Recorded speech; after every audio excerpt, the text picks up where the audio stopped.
Mayor সাহেবকে আমি open challenge করছি।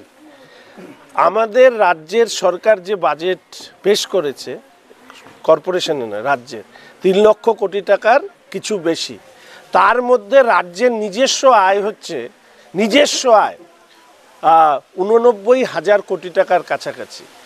আর রাজ্যের শুধুমাত্র সরকারি কর্মচারীদের পেনশন, স্যালারি আর ইন্টারেস্ট দিতে খরচ হয় 1,13,000 কোটি টাকা। তাহলে 1,13,000 কোটি টাকাটা বড় না 89,000 কোটি টাকা? ওনার তো এত সিকিউরিটি গার্ড, এত বড় গাড়ি, পিকনিক করাতে নিয়ে যান, কাদের পয়সায় করাতে নিয়ে যান? কাদের পয়সায় খাওয়ান? উনি নিজে তো কিছু করেন না, তাহলে উনি কার পয়সায় করেন? সরকারের পয়সা। মেয়র সাহেবকে আমি ওপেন চ্যালেঞ্জ করছি। আমাদের রাজ্যের সরকার যে বাজেট পেশ করেছে, কর্পোরেশনে না রাজ্যের 3 লক্ষ কোটি টাকার কিছু বেশি, তার মধ্যে রাজ্যের নিজস্ব আয় হচ্ছে 89,000 কোটি টাকার কাছাকাছি।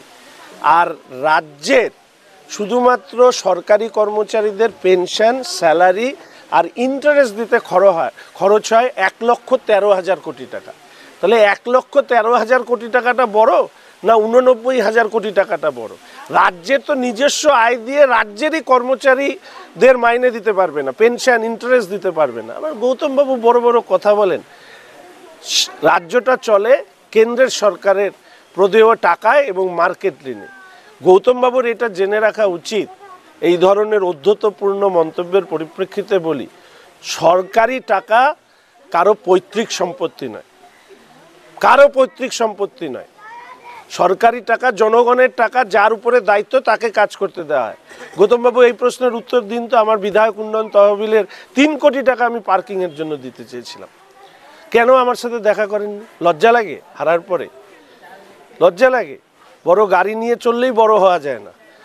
সম্মান দিয়ে কথা বললে সম্মান পাবেন।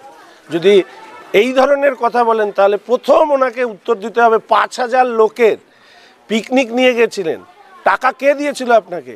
কাদের কাছ থেকে টাকা নিয়ে আপনি পিকনিক করেছেন? এইভাবেই কি আপনার পরিবার চলে? ফলে এই ধরনের কথা যেন গৌতমবাবু না বলেন। মেয়র হিসাবে উনি সিনিয়র, আমরা শ্রদ্ধা করি, ফলে এটা যেন ওনার মাথায় থাকে।